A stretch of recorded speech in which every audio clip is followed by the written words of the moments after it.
তো আজকের লেকচারটা হচ্ছে লেকচার 2 এবং এই লেকচার 2-এ আমি আসলে যে জিনিসপত্রগুলো আলোচনা করব সেটা হচ্ছে গতি সংক্রান্ত নিউটনের সূত্রাবলীর বিস্তারিত আলোচনা। আমরা লেকচার 1-এর শেষ দিকে গতি সংক্রান্ত নিউটনের সূত্রাবলী কি সেটা জেনেছিলাম। আজকে এটার বিস্তারিত আলোচনা হবে। বলের নিরপেক্ষ নীতি এটা কি সেটা নিয়ে আমরা আলোচনা করব। আপাত ওজন ও প্রতিক্রিয়া বল, এই যে এইখানে এসে প্রতিক্রিয়া বল মানে আবার সেটা হচ্ছে এই প্রতিক্রিয়া বল না, এটা আসলে অভিলম্ব প্রতিক্রিয়া বল, ডিটেলস আলোচনা হবে। এটা দেখে আবার চিন্তা করেন না আচ্ছা এটা কি ওজন আবার প্রতিক্রিয়া বলের সমান কিনা, না, এই প্রতিক্রিয়া বলটা হচ্ছে অভিলম্ব প্রতিক্রিয়া বল। ঘাত বল এবং বলের ঘাতের ডিটেলস আলোচনা হবে। চলুন শুরু করা যাক। তাহলে আমরা শুরু করব অ্যাকচুয়ালি সবার শুরুতেই নিউটনের গতিসূত্রের যে প্রথম সূত্রটা ছিল, প্রথম সূত্রের আলোচনা। তো প্রথম সূত্রটা কি ছিল? যদি বাহ্যিক বল প্রযুক্ত না হয় স্থির বস্তু চিরকাল স্থির থাকবে এবং গতিশীল বস্তু সুষম দ্রুতিতে সরল পথে চলতে থাকবে।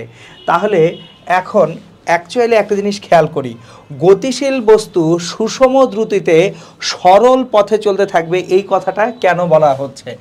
এই যে দেখেন, সর্বদাই একই সরল রেখা বরাবর সুষম বেগে গতিশীল থাকতে চাবে একটা বস্তু যদি বাহ্যিকভাবে কোনো বল বস্তুর উপরে প্রযুক্ত না হয়।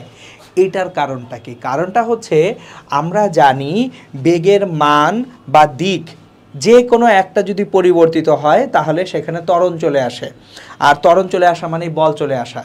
সো বাহ্যিক বল যদি জিরো হয় মানে টোটাল এক্সটার্নাল ফোর্স বলি আমরা, যে মোট বাহ্যিক বল একটা বস্তুর উপরে বা একটা সিস্টেমের উপরে যদি শূন্য হয় তাহলে ওই বস্তু বা সিস্টেমের ত্বরণ হতে পারে না। আর যদি ত্বরণ না হয় তাহলে বেগের মান ও দিক অপরিবর্তিত থাকবে। তাহলে তখন আমরা কি বলবো? বেগের মান ও দিক কি থাকবে? অপরিবর্তিত থাকবে।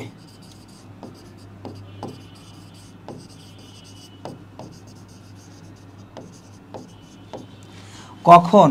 বাহ্যিক যে সকল বল আছে সব বলের লব্ধিটা যদি কত হয়ে যায়?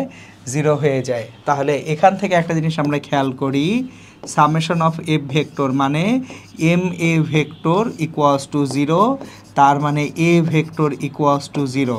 তাহলে এ ভেক্টরটা মানে হচ্ছে চূড়ান্ত বেগ ভিএফ ভেক্টর মাইনাস আদি বেগ VI vector divided by T, এটা হয়ে যাচ্ছে জিরো। তাহলে আমরা এখান থেকে পাচ্ছি VF vector minus VI vector,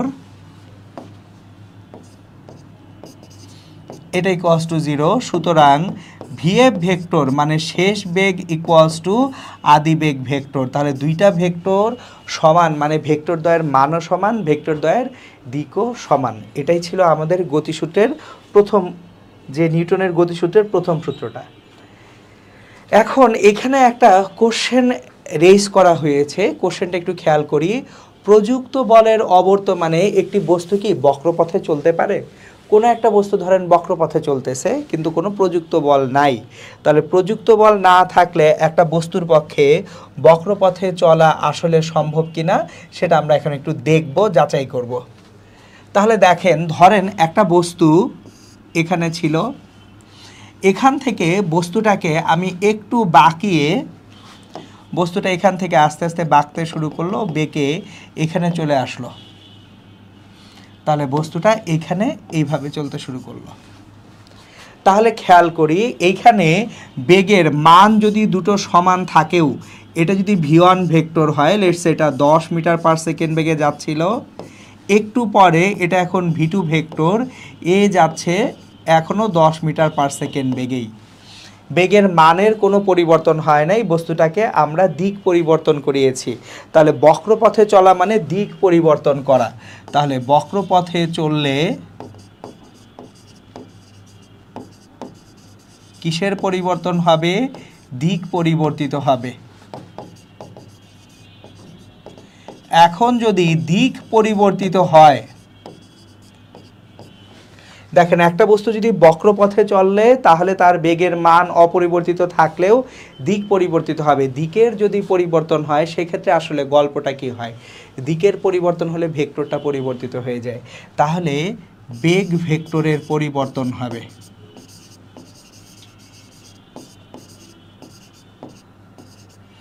তাহলে বেগ ভেক্টরটার একই থাকবে না, বেগ ভেক্টর কি হয়ে যাবে, পরিবর্তন হয়। এখন যদি বেগ ভেক্টরের পরিবর্তন হয় সেক্ষেত্রে গল্পটা কি হয়, বেগ ভেক্টরের পরিবর্তন হয়ে গেলে ত্বরণ হবে, আর ত্বরণ হলে কি আসবে, বল থাকবে। তার মানে প্রযুক্ত বলের অবর্তমানে একটা বস্তু বক্রপথে চলতে পারবে না। সুতরাং আমাদের সিদ্ধান্ত হচ্ছে প্রযুক্ত বলের অবর্তমানে, প্রযুক্ত বলের অবর্তমানে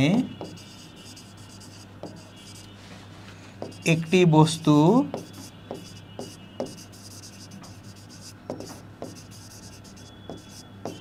বক্রপথে চলতে পারে না। সো বক্রপথে যদি চলতে হয় অবশ্যই কি লাগবে, বল লাগবে। এই কারণেই যখন আমরা ঘূর্ণনশীল কোনো বস্তু রাখি, ঘূর্ণনশীল একটা বস্তুর বেলায় কৌণিক ত্বরণ শূন্য করা গেলেও রৈখিক ত্বরণ কখনোই শূন্য করা যায় না। যাই হোক, সেই আলোচনাগুলো কেন্দ্রমুখী বলের আলোচনার সময় ডিটেলস করা হয়, ওটা নিয়ে সমস্যা নেই। চলুন আমরা সামনে আগাই। এখন আমরা নিউটনের গতির যে দ্বিতীয় সূত্র ছিল, সেই গতির দ্বিতীয় সূত্র F=ma আমাদেরকে প্রদান করে। গতির দ্বিতীয় সূত্র আমাদেরকে বলের পরিমাণগত ধারণাটা দেয়। আমরা নিউটনের গতির দ্বিতীয় সূত্র থেকে বলের পরিমাণের ধারণাটা পাই। তাহলে নিউটনের গতির দ্বিতীয় সূত্র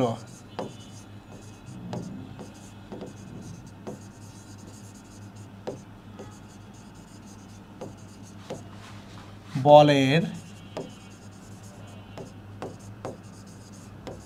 পরিমাণগত ধারণা প্রদান করে।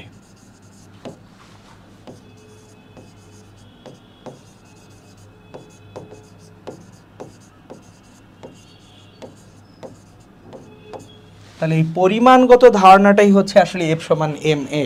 এখন এইখানে শুরুটা কোথা থেকে হয়, বস্তুর ভরবেগের পরিবর্তনের হার। তাহলে ভরবেগ, আমরা ভরবেগ যদি হিসেব করি p vector equals two mv vector.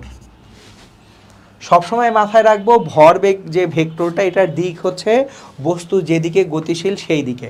তাহলে এখন নিউটনের গতির দ্বিতীয় সূত্র কি বলেছিল, বস্তুর ভরবেগের পরিবর্তনের হার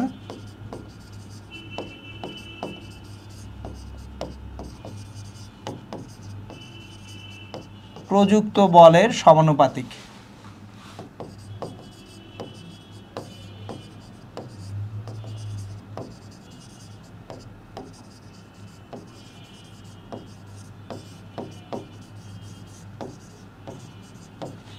তাহলে এখান থেকে আমরা বলতে পারি F vector is proportionate to d/dt of p vector. প্রযুক্ত বল এটা ভরবেগের পরিবর্তনের হারের সমানুপাতিক। তাহলে ভরবেগ যদি p ভেক্টর হয়, এটার পরিবর্তনের হার d/dt অফ p ভেক্টর। এখন আমাদের তাহলে F vector is proportionate to d/dt of p মানেই তো mv ভেক্টর। তাহলে F ভেক্টর ইকুয়ালস টু একটা সমানুপাতিক ধ্রুবক কে নিয়ে আসি, এমটা বাইরে নিয়ে আসি, ডিভি ভেক্টর বাই ডিটি। তাহলে ডিভি ভেক্টর বাই ডিটি বেগ ভেক্টরের যে পরিবর্তনের হার সেটাই কিন্তু ত্বরণ। তাহলে আমাদের এফ ভেক্টর ইকুয়ালস টু কে আছে একটা, এম আছে একটা, ত্বরণ এ ভেক্টর আছে একটা। এখন আমরা বলের যদি সংজ্ঞাটা চিন্তা করি, 1 কিলোগ্রাম ভরের বস্তুর ত্বরণ যদি আমরা 1 মিটার পার সেকেন্ডে স্কোয়ার করি, তাহলে যে বল সেটাকে 1 নিউটন বল বলি। সুতরাং এই যে বলের যে ডেফিনেশন বা সংজ্ঞা অনুযায়ী কে এর মানটা এখানে আমরা 1 পেতে পারি। সুতরাং এফ ভেক্টর সমান এম এ ভেক্টর। তাহলে আমরা এই যে নিউটনের গতির দ্বিতীয় সূত্র থেকে অ্যাকচুয়ালি বল এফ ভেক্টর সমান এম এ ভেক্টর পাচ্ছি, এবং এটাই ক্যালকুলাস পদ্ধতিতে এফ সমান এম এ ভেক্টরের প্রতিপাদনটা। এখন এইখানে আমরা একটা জিনিসের আলোচনা করব, বলের সিজিএস একক, যেটাকে ডাইন বলা হয়।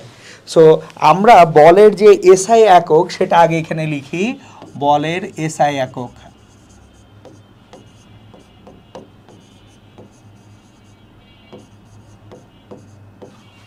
নিউটন। তাহলে 1 নিউটন মানে কি?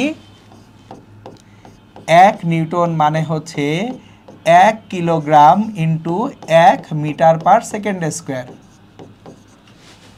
এখন আমরা কোথায় যাব? সিজিএস এককে। সিজিএস কোথা থেকে আসে? Centimetre, G for gram and S for second. তাহলে সিজিএস এককে দৈর্ঘ্যের একক হচ্ছে সেন্টিমিটার, ভরের একক হচ্ছে গ্রাম, এবং সময়ের একক সেকেন্ডই থাকতেছে। তাহলে 1 কিলোগ্রামকে আমরা যদি গ্রামে কনভার্ট করি সেটা হবে 1000 গ্রাম, ইন্টু 1 মিটারকে যদি সেন্টিমিটারে কনভার্ট করি 100 সেন্টিমিটার। আর সেকেন্ড যেহেতু সেকেন্ডের মতোই আছে, সেকেন্ড স্কোয়ার, এটা আলাদাই থাকুক, ওটা নিয়ে আমরা পেরেশান না হই। তাহলে এখন দেখেন, আমরা যদি এইখানে চমৎকারভাবে এই যে 1000 gram into 100 centimetre into 1 second square inverse, তাহলে এটা আসবে 10 পাওয়ার 5 গ্রাম সেন্টিমিটার পার সেকেন্ড স্কোয়ার। তাহলে 1 নিউটন সমান 10 পাওয়ার 5। খেয়াল করেন এককগুলো এখন কিসে চলে গেছে? সিজিএস এককে চলে গেছে। এই পুরোটাকে একসাথে বলা হয় ডাইন। তাহলে 10 পাওয়ার 5 ডাইন। আমি লেকচার 1-এ আপনাদেরকে ফুট পাউন্ডালের সংজ্ঞা দিয়েছিলাম, যে ফুট পাউন্ডাল এফপিএস এককে বলের এককটা কি। আজকে তাহলে আমরা সিজিএস এককে বলের যে একক 10 power 5 dyne equals to 1 newton সেটা শিখে ফেললাম। তাহলে আমরা মাথায় রাখবো always 10 power 5 dyne equals to 1 newton. এটা হচ্ছে আমাদের বলের কিসের একক? এটা হচ্ছে আমাদের বলের এফপিএস না সিজিএস একক, এটা হচ্ছে সিজিএস একক। ওকে, হয়ে গেল। এইবার আসি, এইখানে আমরা একটু তৃতীয় গতিসূত্রের আলোচনা করব। এই তৃতীয় গতিসূত্র নিয়ে একটু বেশ কনফিউশন আমাদের মধ্যে কাজ করে, কারণ প্রতিটি ক্রিয়ার একটি সমান ও বিপরীতমুখী প্রতিক্রিয়া রয়েছে। চলুন আমি জিনিসগুলো লিখে লিখে আপনাদের একটু বুঝাই। প্রতিটি ক্রিয়ার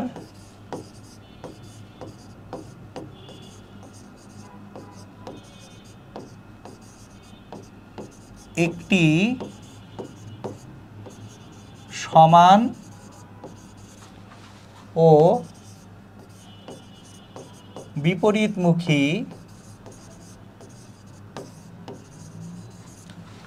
প্রতিক্রিয়া রয়েছে।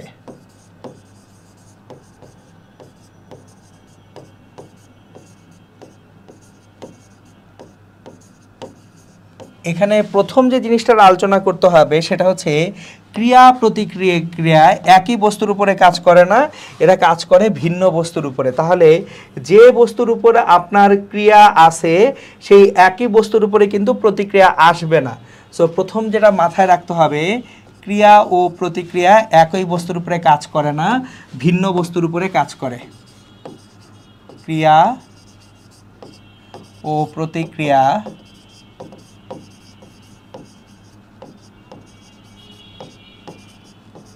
একই বস্তুর উপর কাজ করে না।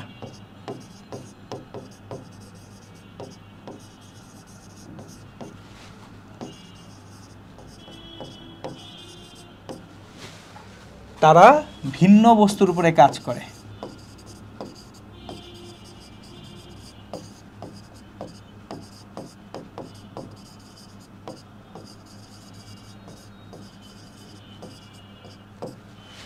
তাহলে যদি ক্রিয়া প্রতিক্রিয়া একই বস্তুর উপরে কাজ না করে, ভিন্ন বস্তুর উপরে কাজ করে, চলেন একটা ছোট্ট সিনারিও দেখি। লেটস সে এইখানে একটা গোলাপি রঙের বল আঁকলাম, এটা একটা বস্তু। এটা আমার প্রথম বস্তু, যার এই বস্তুর ভর হচ্ছে m1। এই বস্তুটা গতিশীল অবস্থায় দ্বিতীয় আরেকটা বস্তু এখানে ধরে নেই, এখানে হলুদ একটা বস্তু আছে, এর ভর m2। এই দুইটা বস্তু পরস্পর সংঘর্ষে লিপ্ত হলো। আমি ভরবেগের সংরক্ষণশীলতা যখন আলোচনা করব তখন এটা থেকেই একেবারে ম্যাথমেটিক্যাল ডিটেলসগুলো আনবো। আপাতত আমি ভরবেগের সংরক্ষণশীলতায় যাচ্ছি না। আমার দেখানোর উদ্দেশ্য ক্রিয়া প্রতিক্রিয়া একই বস্তুর উপরে কাজ করে না, ভিন্ন বস্তুর উপরে কাজ করে। তাহলে m1 ভরের বস্তু ধরেন চলমান অবস্থায় এসে m2 ভরের বস্তুকে ধাক্কা দিল। লেটস সে একটা ট্রাক সামনে একটা বাসকে ধাক্কা দিল, তাহলে m1 ভরের বস্তু যে ধাক্কাটা দিচ্ছে সেটা হচ্ছে ক্রিয়া। তাহলে এখানে f1 ভেক্টর এটা হচ্ছে ক্রিয়া। ক্রিয়াটা কার উপরে? ক্রিয়াটা হচ্ছে m2 ভরের বস্তুর উপরে। তাহলে ক্রিয়া দিচ্ছে কে? m1 ভরের বস্তু। কাকে দিচ্ছে? m2 ভরের বস্তুর উপরে। এখন তাহলে m2 ভরের বস্তু নিউটনের গতির দ্বিতীয় সূত্র অনুযায়ী সে একটা প্রতিক্রিয়া বল দিবে। কোন দিকে দিবে?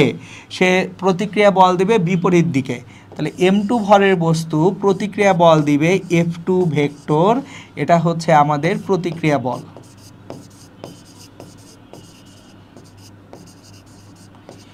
এখন এইখানে একটা জিনিস ভালো মতো আমরা বুঝে নেই, ক্রিয়া এবং প্রতিক্রিয়া। ক্রিয়া কাজ করতেছে কার উপরে? m1 ভরের বস্তুর উপরে। প্রতিক্রিয়া কাজ করতেছে কার উপরে? ক্রিয়া কাজ করতেছে m2 ভরের বস্তুর উপরে। আমি ভুল বলছি, ক্রিয়া কাজ করতেছে m2 ভরের বস্তুর উপরে। প্রতিক্রিয়া কাজ করতেছে কার উপরে? m1 ভরের বস্তুর উপরে।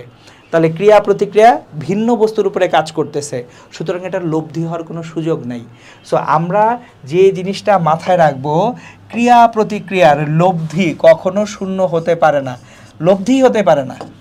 ক্রিয়া এবং প্রতিক্রিয়া বলের লব্ধি সম্ভব নয়। ক্রিয়া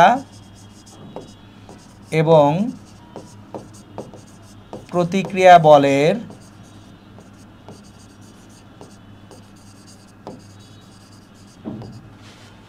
লব্ধি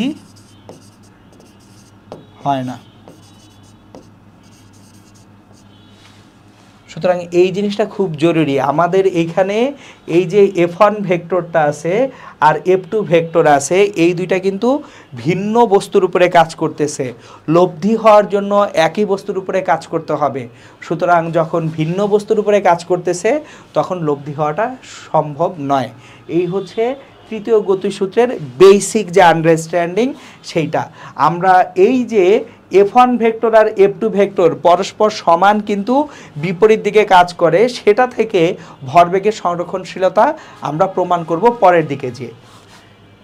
আপাতত আমরা যেটা করব সেটা হচ্ছে তৃতীয় গতিসূত্রের কিছু প্র্যাকটিক্যাল আলোচনা আমরা করব, কিছু বাস্তব প্রয়োগ আমরা দেখব যে আসলে এই যে ক্রিয়া এবং প্রতিক্রিয়ার সাহায্যে কী কী কাজ করা যায়। প্রথমটাই হচ্ছে এখানে দেখেন পায়ে হাঁটা।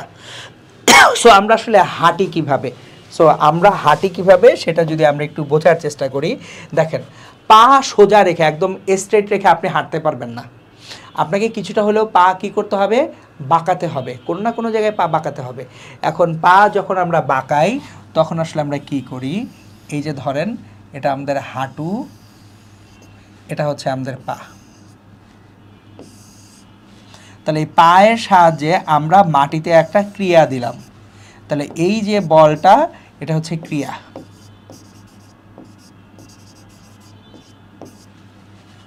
তাহলে ক্রিয়ার ঠিক বিপরীত দিকে একটা প্রতিক্রিয়া কাজ করবে, এটা হচ্ছে আর, এটা হচ্ছে আমাদের প্রতিক্রিয়া।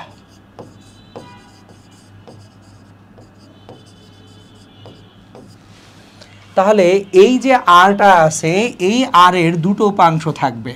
সুতরাং এই আরটা যদি উলম্বের সাথে থিটা কোণে থাকে, লেটস সে এই আরটা উলম্বের সাথে থিটা কোণে আছে, উলম্বের সাথে থিটা কোণে আছে, তাহলে এই আর বলের উলম্ব বরাবর একটা উপাংশ থাকবে আর কস থিটা, আর আর বলের অনুভূমিক বরাবর একটা উপাংশ থাকবে আর সাইন থিটা। তাহলে এই আর সাইন থিটা আমাদেরকে অ্যাকচুয়ালি সামনের দিকে এগিয়ে নিতে কাজ করতেছে। সো আপনি যখন এই যে পাটা মাটিতে রাখছেন, পায়ের মাধ্যমে একটা ক্রিয়া দিচ্ছেন এবং আপনি একটা কি পাচ্ছেন? প্রতিক্রিয়া পাচ্ছেন। সো ক্রিয়ার মানটা আপনার যত বেশি হবে প্রতিক্রিয়ার মানটাও তত বেশি হবে। তাহলে বেশি পরিমাণ প্রতিক্রিয়া আপনি যখন পাবেন, এই আরটার একটা উপাংশ আর কস থিটা উপরের দিকে কাজ করবে, যেটা আপনার ওজনটাকে ব্যালেন্স করবে, আর আর সাইন থিটা আপনাকে কোন দিকে নিয়ে যাবে, সামনের দিকে নিয়ে যাবে। এইভাবে আমরা অ্যাকচুয়ালি হাঁটতে পারি, ঠিক আছে।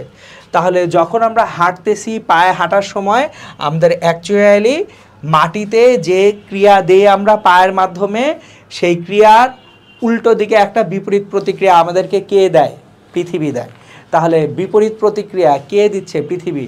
প্রতিক্রিয়া বলটা কার উপরে আসতেছে, আমার উপরে আসতেছে। সুতরাং আমার এইখানে কিন্তু একটা জিনিস খেয়াল করেন, ওজনের কোনো প্রতিক্রিয়া বল ওইভাবে চিন্তা করতেছি না। ওজনের আসলে প্রতিক্রিয়া বল ওইভাবে আমরা সরাসরি পাবো না। ওইটা নিয়ে এখন আমি টানা হেঁচড়ায় যাব না।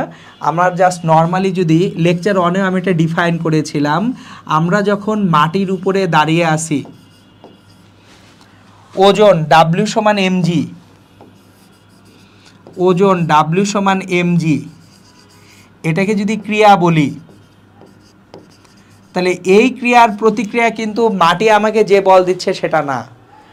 ওজন ডাব্লিউ সমান এমজি, আমি নর্মালি দাঁড়ায় আছি, আমি যেইভাবে স্থিরভাবে দাঁড়ায় আছি, তাহলে আমার উপরে অ্যাকচুয়ালি প্রতিক্রিয়া বল কে দিচ্ছে, মাটি দিচ্ছে। তাহলে ওই প্রতিক্রিয়া বলটা আসলে ওজনের জন্য প্রতিক্রিয়া বল না, আমার উপরে যে প্রতিক্রিয়া বল, যেটাকে আমরা এই যে আর যেটাকে বলি, এইটার নাম আসলে অভিলম্ব বল। আমাদের বইপত্রগুলোতে স্যাররা এটাকেই অভিলম্ব প্রতিক্রিয়া বলছেন। আমি বইপত্র অনুযায়ী লিখতেছি। আমি গত লেকচারে আপনাদেরকে বলেছি যে আমার পড়ানোর সময় মূল উদ্দেশ্য হচ্ছে, একে অবশ্যই আমরা সঠিক জিনিস শিখব, 2 পরীক্ষায় কোনোভাবে নাম্বার কম পাওয়া চলবে না। এখন বইয়ে ভুল আছে এইটা চিন্তা করে আমি নতুন জিনিস লিখলাম, তারপর স্যার আমাকে নাম্বার দিল না, আমার লাইফ ডিস্ট্রয়েড হয়ে যাবে।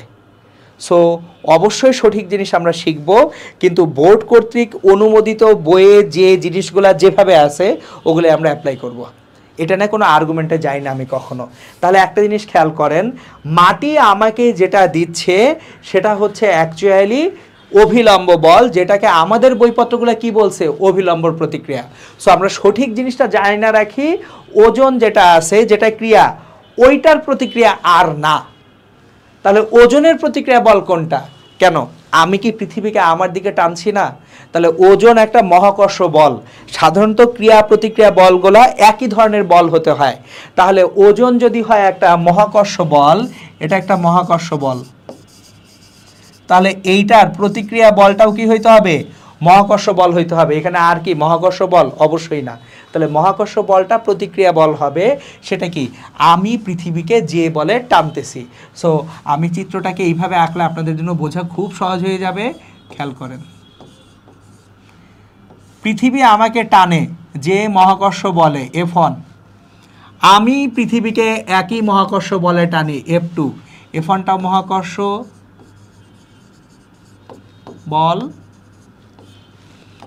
F2টাও কি মহাকর্ষ বল। এই দুটা পরস্পর সমান।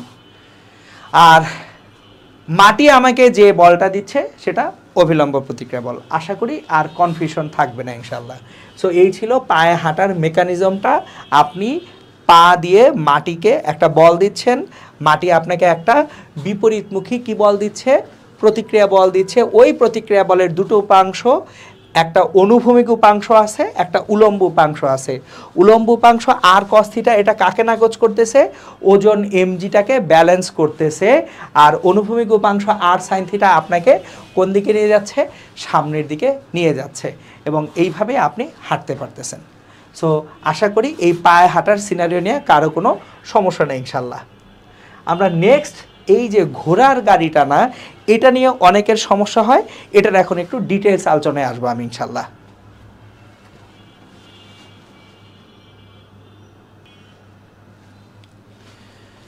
ওকে, এই ঘোড়ার গাড়ি টানা দিয়ে এখান থেকেও অ্যাকচুয়ালি ক্রিয়া প্রতিক্রিয়ার ব্যাপারগুলো খুব চমৎকারভাবে বোঝা যায়। আমি মোটামুটি সহজভাবে বোঝানোর চেষ্টা করব। ধরুন এটা একটা ঘোড়ার গাড়ি, এটা একটা কার্ট বা ঘোড়ার গাড়ি, ঘোড়ার গাড়ির তলায় চাকা আছে, এখানে চাকা আছে। সো এই যে চাকা,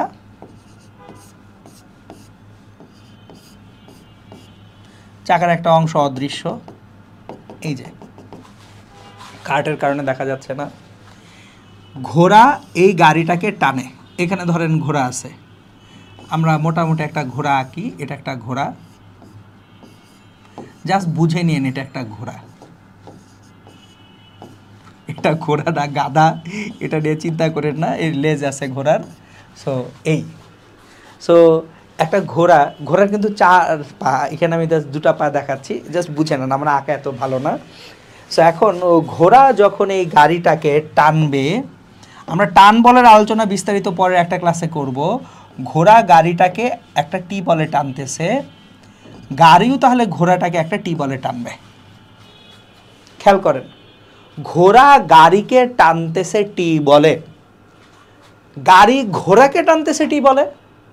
এই টি বল দুইটা কি একই বস্তুর উপরে কাজ করতেছে? করতেছে না তো। তাহলে একই বস্তুর উপরে কাজ যদি না করে, লব্ধি বল হওয়ার সুযোগ নাই। সো আমরা ভুলগুলো এই জায়গায় করি, বেসিক বোঝার চেষ্টা করি না, আমরা ধূপধাপ সূত্র মেরে দিই। খেয়াল করেন, এইখানে এই টি বলটা কার উপর প্রযুক্ত বল? গাড়ির উপর প্রযুক্ত বল। আর এই টিটা কার উপরে প্রযুক্ত বল? ঘোড়ার উপরে প্রযুক্ত বল। এই দুটার লব্ধি কেন করতে হবে আমাকে? এখন কোশ্চেন হচ্ছে, ঘোড়ার গাড়ি সে সামনে আগাবে কি আগাবে না? ঘোড়ার ঠ্যাংগুলো ছোট হয়ে গেছে, এটা একটা সমস্যা। অ্যাকচুয়ালি এই যে ঠ্যাং তো থাকার কথা, এই যে চাকা বরাবর, এই যে চাকা বরাবর ঠ্যাং থাকার কথা।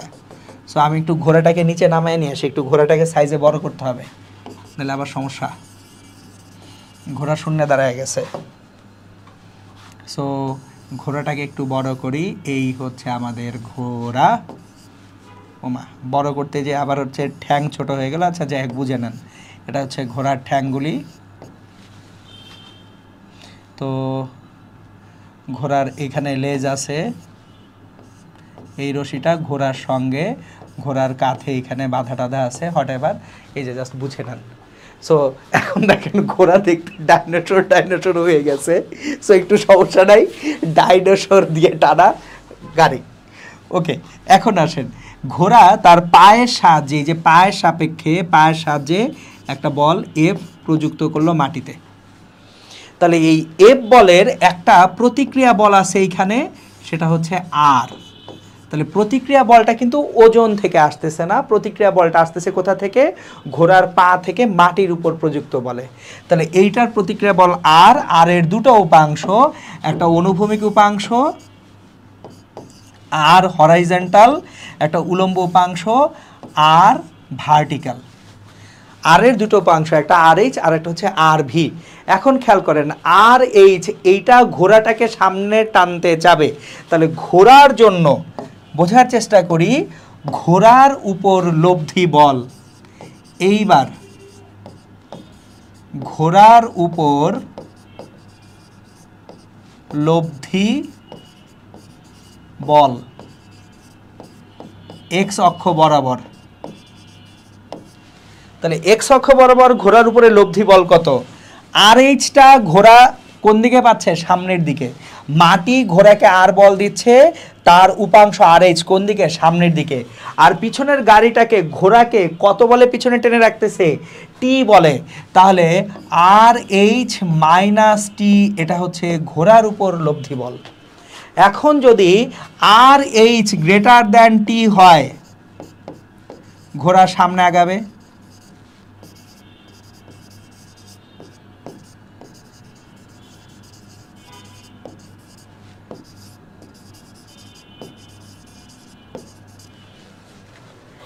এখন এই যে কারটা যে আছে, গাড়িটা, এই গাড়িটাকে আমি সামনে টানতে চাচ্ছি, চাকা এবং মাটির মধ্যে একটা ঘর্ষণ বল আছে, সেই ঘর্ষণ বল কাজ করবে কোন দিকে? পিছনের দিকে। তাহলে এখানে চাকা এবং মাটির মধ্যে একটা ঘর্ষণ বল এফ আছে। তাহলে কার্টের উপরে এখন বল কয়টা? দুইটা। একটা হচ্ছে ঘোড়া কার্টকে টি বলে টানতেছে এবং মাটি এই কার্টটাকে বাধা দিচ্ছে এফ বলে। তাহলে এই যে কার্টের উপরে লব্ধি বল, কার্ট বা ঘোড়ার গাড়ির উপর লব্ধি বল, কোন অক্ষ বরাবর? এক্স অক্ষ বরাবর। তাহলে এই লব্ধি বলটা হচ্ছে টি মাইনাস এফ। তাহলে টি যদি গ্রেটার দ্যান এফ হয় তাহলে গাড়ি সামনে আগাবে।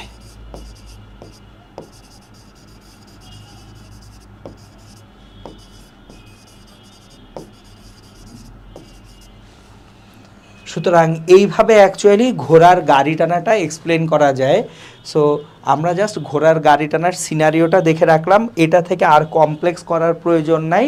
কমপ্লেক্স করতে চাইলেও আপনি পরের দিকে যে আগে চ্যাপ্টারটা আমরা শেষ করব, চ্যাপ্টারের শেষে যে আপনি যদি চান যে না এখন এই ফুল সিস্টেমের জন্য কি হবে সেটা আমি শুরুতে এখানে ডিসকাস করতে আগ্রহী না, কারণ ফুল সিস্টেমের কি হবে সেটা পড়াতে গেলে দেখা যাবে অনেকে এখানে হারিয়ে যাবেন, কঠিন লাগবে। সো আবারও রিপিট করতেছি, ঘোড়া যখন গাড়ি টানতেছে ঘোড়ার উপরে বলগুলা দেখবো আলাদা, গাড়ির উপর বলগুলা দেখবো আলাদা। তাহলে ঘোড়ার উপরে বল কয়টা? দুইটা। একটা হচ্ছে ঘোড়া একটা প্রতিক্রিয়া বল মাটি থেকে পাচ্ছে, কারণ ঘোড়া পা বাঁকা করে মাটিতে একটা বল দিচ্ছে। তাহলে সেই প্রতিক্রিয়া বলের অনুভূমিক উপাংশটা আর এইচ যদি গাড়ি ঘোড়াকে যে টান বল দিচ্ছে টি থেকে বড় হয় তাহলে ঘোড়ার সামনে আগাবে। আর যে গাড়িটা আছে গাড়িটাকে ঘোড়া কত বলে টানছে? টি বলে টানতেছে। এই টি বলটা যদি চাকার ঘর্ষণ বল ছোট এফের থেকে বড় হয় তাহলে গাড়িটাও কি আগাবে? সামনে আগাবে। মাথায় রাখতে হবে উভয়ের ত্বরণ কিন্তু কি হবে? অবশ্যই সেম হবে, দুইজন ভিন্ন ত্বরণে আগাবে না। তাহলে এই ছিল আমাদের ঘোড়ার গাড়ি টানার সিনারিও তৃতীয় সূত্রের আলোচনা।